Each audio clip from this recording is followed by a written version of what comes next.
Alex was just a light in this world. A father, a son, and a National Guardsman. Alex Schutt's mother describes her son as one who always put others before himself. It was always about the other person. It was never about Alex. It was always about how he could make somebody else feel better. A week ago, her son was taken from her, along with his fiancée, Brianna Sproul. 7 days later, detectives are still investigating. When was the last time you spoke with Alex?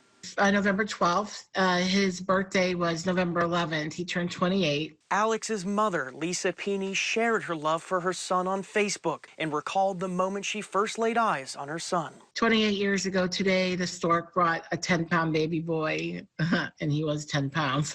She still remembers the very last thing her son said to her. His last words to me were, "I love you, Mom." A phrase she raised the family on. I always taught my children and everybody in my family, you don't hang up the phone unless you say, "I love you," even if you're mad. A phrase that now means more than anything. Does that console you in any way?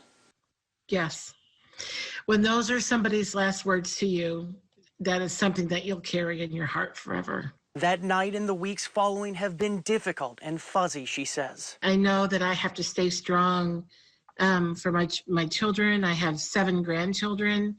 One of whom is Alex's daughter. In the past week, police have made several searches and had several interviews with the help of Highway Patrol and Springfield Police, among others. Willard Police Chief Tom McLean says he's confident an arrest is right around the corner. We are far closer now than we were in the beginning. In the meantime, Peeney says she's trying to keep her mind on those good times.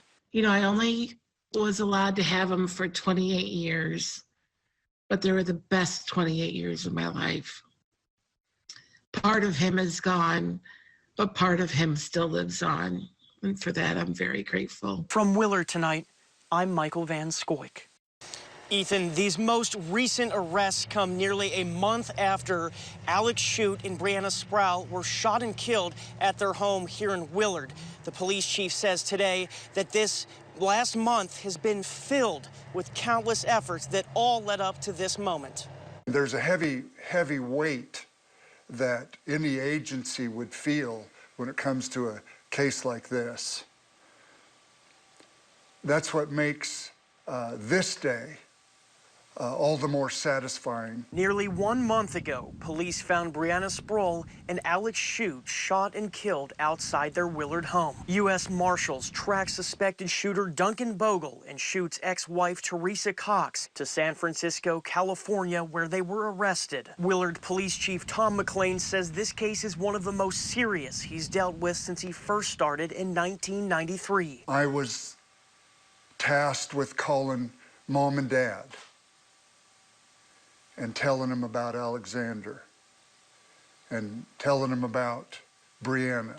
Alex Schutt's mother says her family has been anxious the whole time, especially since the first arrest last week. Ever since the first arrest happened, you know, we've all been kind of heightened and just waiting to hear more. And we were told, be patient, be patient. And, you know, you kind of run out of patience after a while. And after these latest arrests, it was like a sigh of relief. There was some definite relief there. McLean says he felt confident the case revolved around a custody dispute. Law enforcement made multiple searches throughout, including both Cox and Bogle's homes. Detectives also searched their phone records. They say Cox and Bogle had been texting about plans involving Schutt for several days. The night before they were killed, court documents show Bogle texted Cox saying, quote, "I need some time to air out my mind and get into a good place for tomorrow." Those documents also show Bogle called a friend the next day saying he did not want to kill anyone after previously telling the friend Cox was pressuring him to kill her ex. The day after the homicide, documents show Bogle told that friend, quote, "Sometimes some people have to die." Now, Peeney says she still has questions,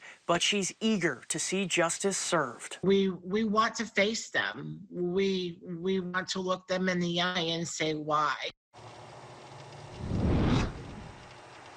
McLean says he does not rule out the possibility that more are involved in this case. Now, earlier this month, Matthew and Taryn Plum also were arrested and now facing charges in this case. From Willard tonight, I'm Michael Van Scoik.